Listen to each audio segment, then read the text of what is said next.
What's up mga guys? Nagligo tayo ngayon.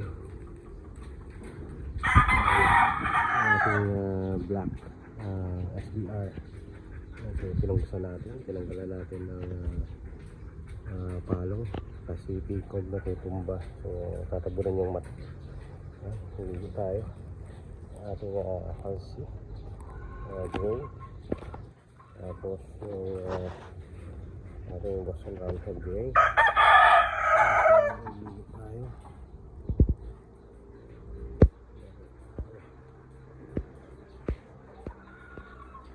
Okay. Tapos yung ating black. Yan yung mata ko.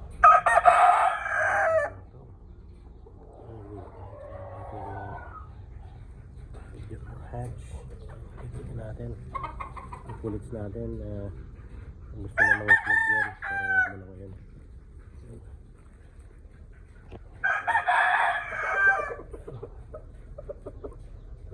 Medyo station para mababa tingnan. Ayan. Ligo tayo.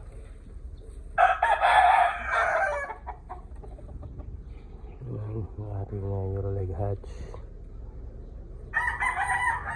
I-wash na natin. Saka yung ating kelso. Ayan. So magpa 5 months na siya. Bagong ligo din yan. White leg na black spar. Ayan. Yung spar niya. Kita. Ayan o. Black spar. Pikong din. Yung bagong ligo. Saka yung ating Boston din to. Boston Roundhead gray over hatch. So yan. 6 months old. Buka na yung katawan. Malambot. Ayan, so nagre-red foot yung ano niya. Kahit na blue leg siya, pero meron siyang pula na parang stripes sa paa. Ayan. Yun yung ating Boston Roundhead over hatch. So gray hatch. Saka naglinis na rin tayo ng ating kulungan para sa anahin. So ano nga bang update sa ating breeding? Ayan, so ito yung ating Kelso 1184 cross na 3 times winner. Ayan. So ayan, may nangingitlog na naman. So meron siyang 4 na itlog dyan. Ayan, so gumaganda na rin yung balahibo ng ating Kelso. Ayan. So that is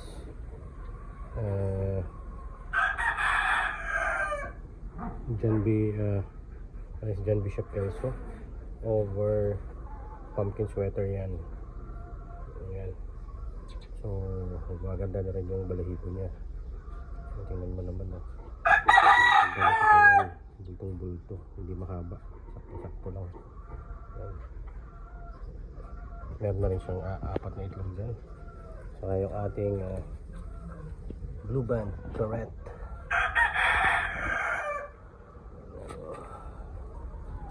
Ito yung blue band claret.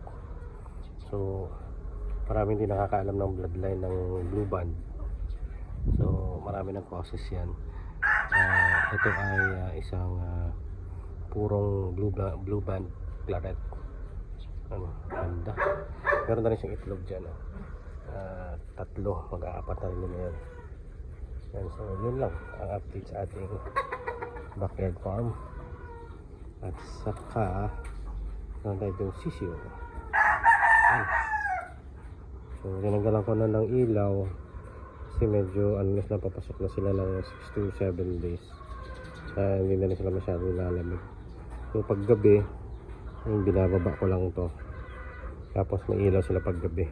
Pero pag umaga ganyan lang kasi medyo nagiging ng panahon, kaya Kailangan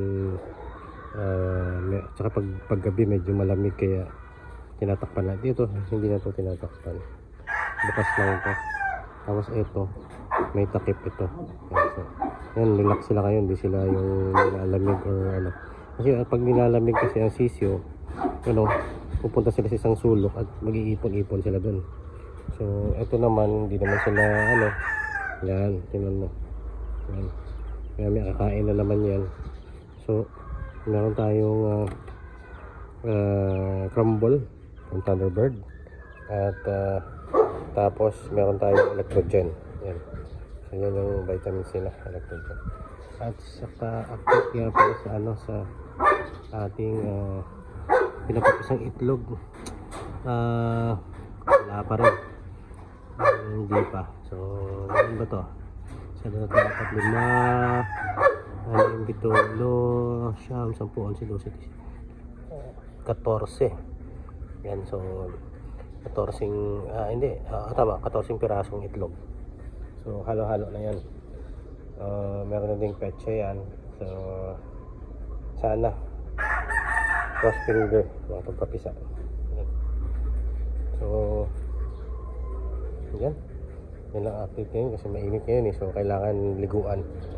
So hindi ko pa nalipat kasi umulan kasi nung nakaraan so wala pa akong time, pero yun, bala ko ililipat talaga dito yan para at least malinis kasi gagawin ko ng mini range sa mga sisyo yan. So meron na tayong range area, so wag muna ngayon doon kasi hindi pa naman pwede. 2 months siguro pwede na silang i-range. Dito lang para controlled environment lang muna. So yan ang update sa ating backyard baby farm. Yan. So mga breeder lang naman to hindi naman to kung mga breeder ko lang to. Yan tanggal-tanggal lang yan Yan lang muna kasi medyo basa pa yung mga yung ating brown red na black at saka ating security. Ayan Hi Loli. Loli. Ayan. Okay.